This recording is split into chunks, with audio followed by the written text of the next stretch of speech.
Welcome to Less Clutter, More You, a podcast that travels with you through the journey of letting go and creating order so you can start making more room for what matters most. Together, we'll go beyond the basket to start unlocking your next level of embracing your physical and mental space through mindset shifts and action steps. I'm your host, Maggie Britton, professional organizer, clutter coach, wife, and mom of four, and I am so glad you are here.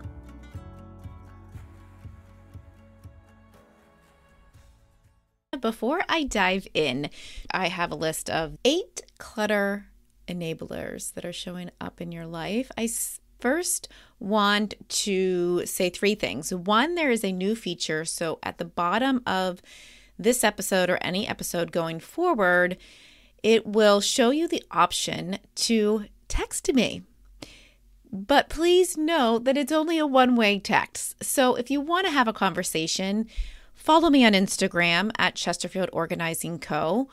or send me an email at hello@chesterfieldorganizingco.com. But for the text message, if you're right in the app listening to this podcast and you want to share your takeaways from an episode, or you want me to cover something specifically in an episode going forward, this is a perfect place. You can also just let me know where you're listening from, because I love to know who's listening, who's out there, where are you, when do you listen? Tell me when you listen. Also, while you're in there, down in the notes and down on this podcast page, go ahead and leave a review, because this helps other people find the message that a lifestyle of less clutter allows you to show up with more of you. And lastly, next Monday, this would be Monday, May 20th, 2024, is our next live session inside the community. And during these live sessions, it's Q&A and active decluttering. However you need that time with me on the other side, that's our next session is May 20th, and that's still at the introductory rate. So hop in before that rate goes up. Now, to today's episode of Clutter Enablers. So what I find is that a lot of times people are going throughout their day and they are not being mindful of all the hidden messages that are supporting clutter or enabling the clutter or enabling the thoughts or the actions that are contributing to whether clutter is sticking around or whether clutter is coming through the door or your mind and your thoughts or on your calendar and your schedule, right? So I have listed 8. Number 1 is your thoughts. What are you saying to yourself to enable more clutter to come in or to prevent the process of letting go of clutter? When you say, oh, I need to go and fill this void and I'm going to go shopping. And you're probably not saying I'm going to go fill this void. It might sound more like, oh my gosh, I'm feeling so down and a new shirt could really just be that thing that I need. Or this item is going to really boost my mood just by going out and finding it, or going online and finding it. And as you're going through that thought process, are you not pushing back when you start to find yourself going down that road? Or are you taking a second and recognizing that you can totally shift the direction of whether you're going to fill that void by shopping and bringing more clutter into the house, or finding something else to do? Or are you working through decluttering and you find yourself up against something that feels uncomfortable to let go of, and your thought process is saying, oh no, come on, Mag, you can keep that. What's another one of those? Or, oh, you don't need to get rid of that quite yet. And sometimes that's true, right? Sometimes we're not ready. But if your brain is trying to trick you, you might have to start being more mindful of those thoughts that you're telling yourself. So that's number one. Are your thoughts, what are you saying to yourself that may be enabling the actions of bringing clutter in or preventing the action of letting go of clutter? Then the second thing is digitally. There are so many digital enablers of clutter in our lives all the time. And you have to be so mindful to find ways to just completely eliminate them if you're unable to control the thoughts. So recently I saw a post, and it was one of those you only live once posts. And so it said, go out and buy the thing. Go out and get this. Go ahead and treat yourself to that.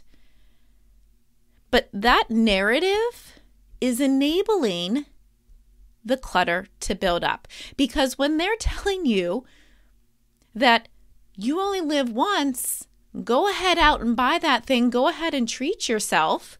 Are they also going to be there when you're home managing that item? Are they going to be there when it's time for you to find a place in your home for that item? So pay attention to the narrative that's telling you that, screw it, go out and buy the thing. There's a time and a place for this, okay? But if you're not checking yourself and you're not going back to those thoughts and you're drawn in and you're saying some stranger on the internet told me I should go out and buy it, then that is definitely enabling the clutter that's building up in your life. A second thing digitally are Facebook shopping groups. So these groups, you may be a part of them, you may have been invited into them, but the entire concept of the group is buying things, finding things on sale, getting a good deal on something. But chances are you never even thought about buying that item before seeing the link or before someone else using it. So if you are part of these groups and you're finding yourself going down the rabbit hole of what someone else is suggesting that you're buying, then that might be an enabler to the clutter that's building up. And the only way around that, if your thoughts are not yet built strong enough to know when you actually need something or when some stranger is suggesting you need something, then you need to remove yourself from those groups. Because if you can't handle the temptation, then you need to remove the temptation. And this is a third thing digitally, are the emails with discounts to new products from all of your favorite brands. But the chance is, again, you may have not even knew that you needed this item, but now you feel like you're getting a good deal, so it feels like it's a reasonable thing to do is take advantage of this sale, this discount. So what can you do instead? Unsubscribe to those emails that are constantly coming at you with the message that more. So that's 2. That's digitally. The digital enablers.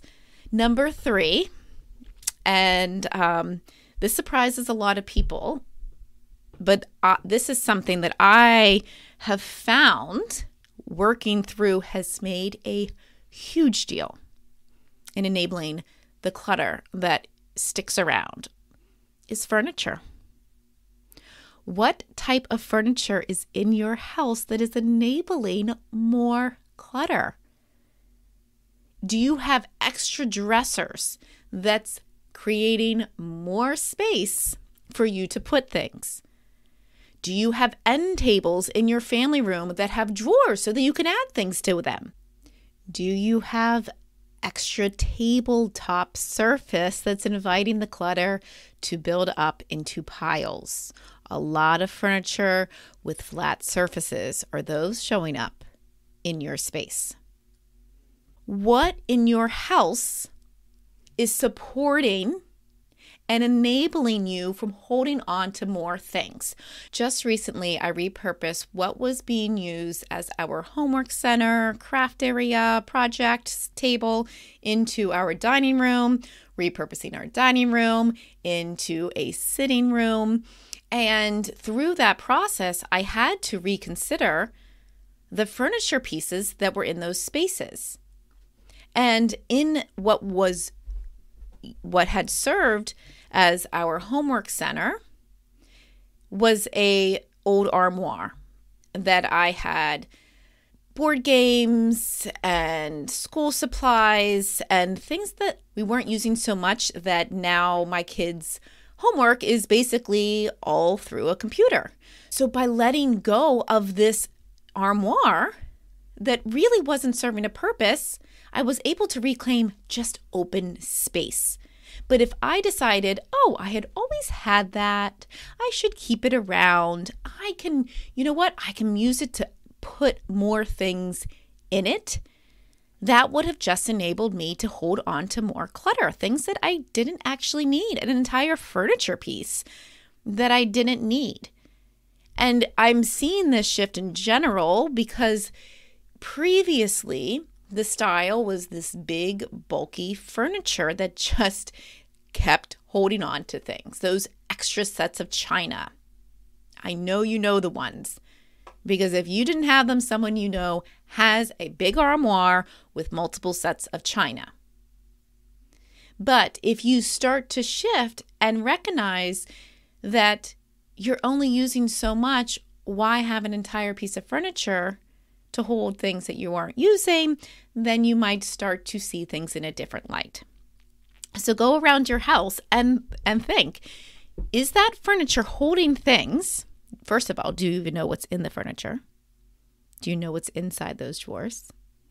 And could I eliminate that and just open up that space to allow more positive energy to flow through?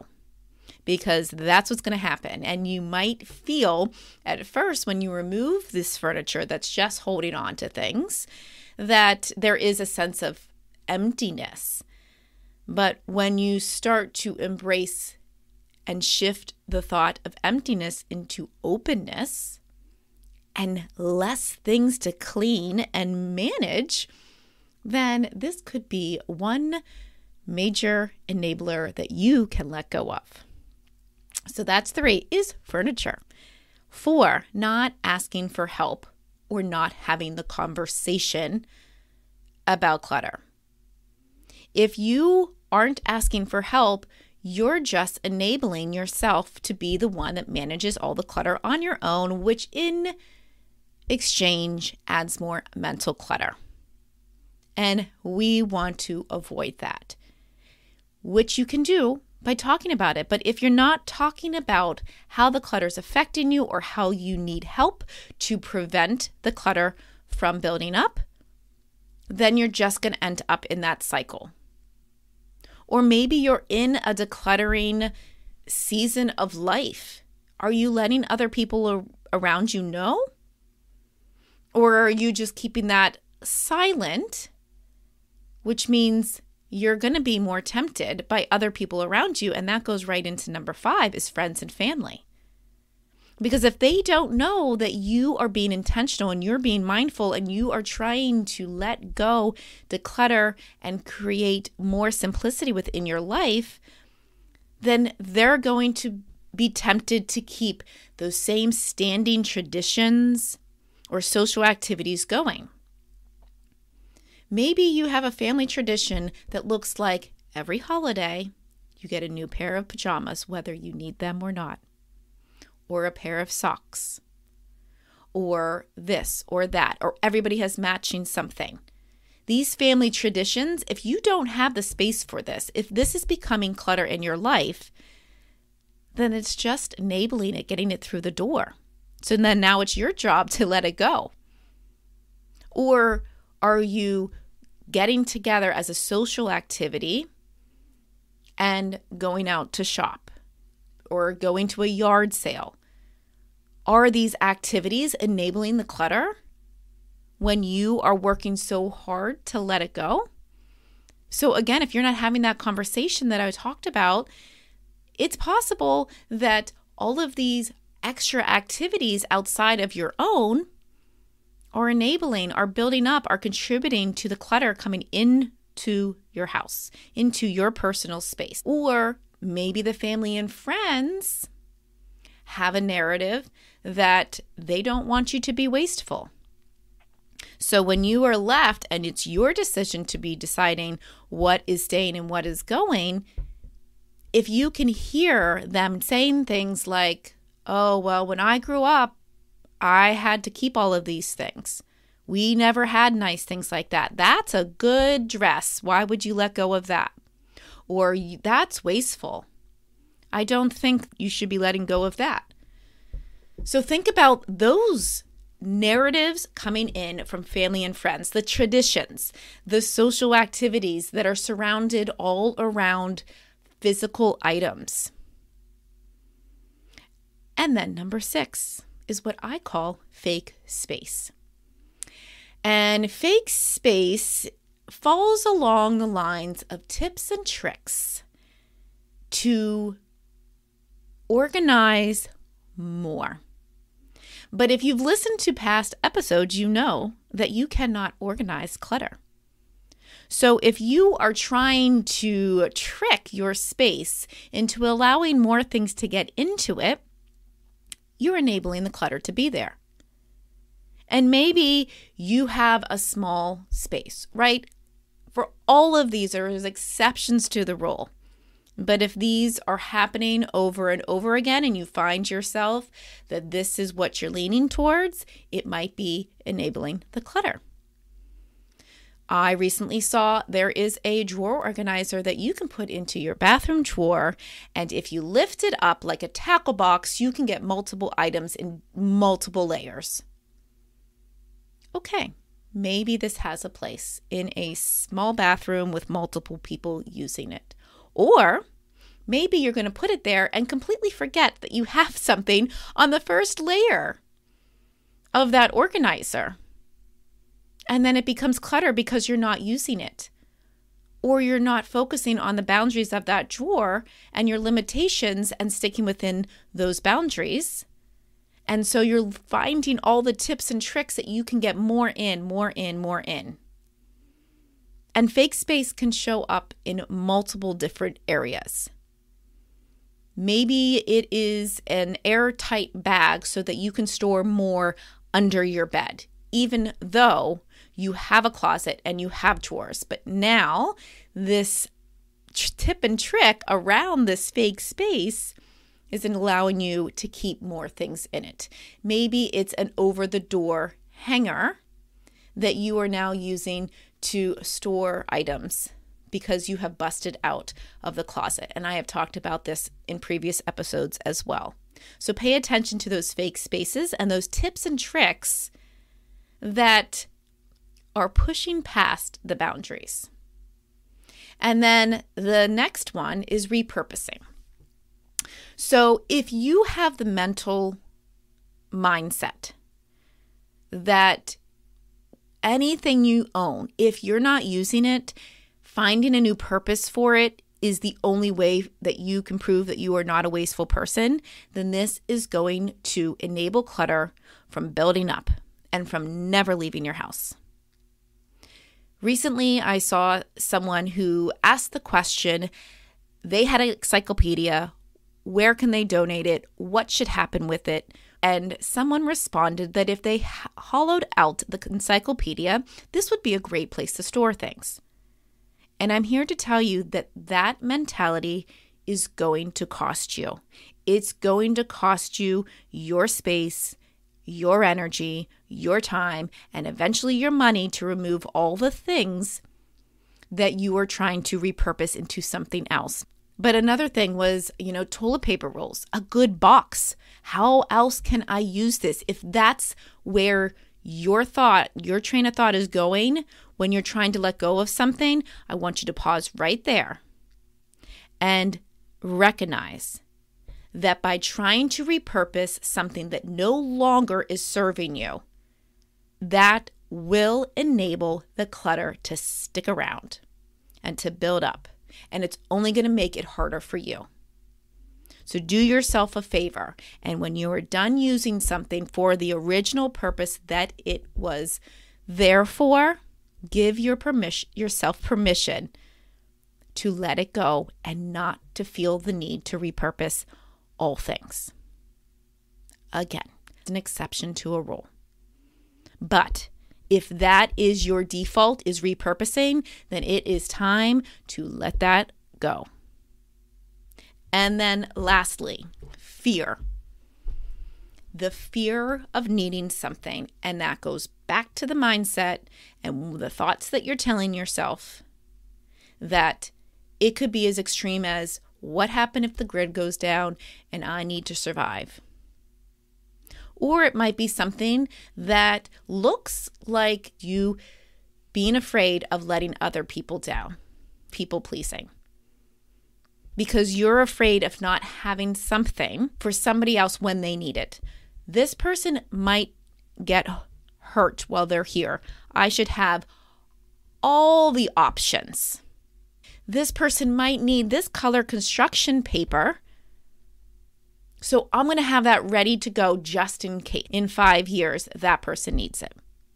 So the fear around what ifs and some days is enabling the clutter to A, come in through the door, and B, never to go back out the door.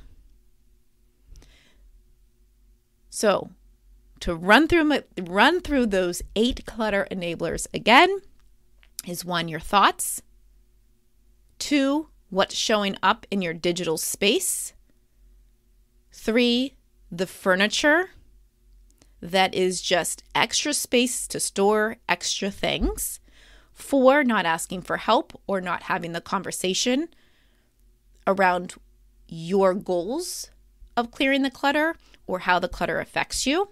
Number 5, the narrative, the messages, the conversations that you're having with friends and families, the activities, the traditions that are surrounding that. Number 6, the fake space, the tips and the tricks on how to get more in and how to find more space. Number 7, repurposing, finding new ways to use things that no longer are serving you. And number 8, the fear. The fear of not having something just because someday you might need it. So try to focus on 2 or 3 of these and see how you can start to pay attention, how those are showing up in your life in enabling not only the clutter coming through the door, but also in enabling the clutter from sticking around in your own space. And then now that you know that you can leave me a text message or send me an Instagram DM, let me know what you're working on and just keep going. Because any small change does grow and it will make a difference. It does matter to stop and get intentional and be mindful of what's entering your thoughts and how you're processing the things in your life. Until next time, go out and find those clutter enablers. Thank you for tuning in. If after listening you have gained just a boost of motivation to start thinking about your clutter and taking action to clear it, then I would love for you to subscribe to the podcast so you don't miss an episode and leave a rating and review so we can continue to grow and inspire others just like you. In the meantime, I'll be here cheering you on your next step forward with living with less clutter and more you.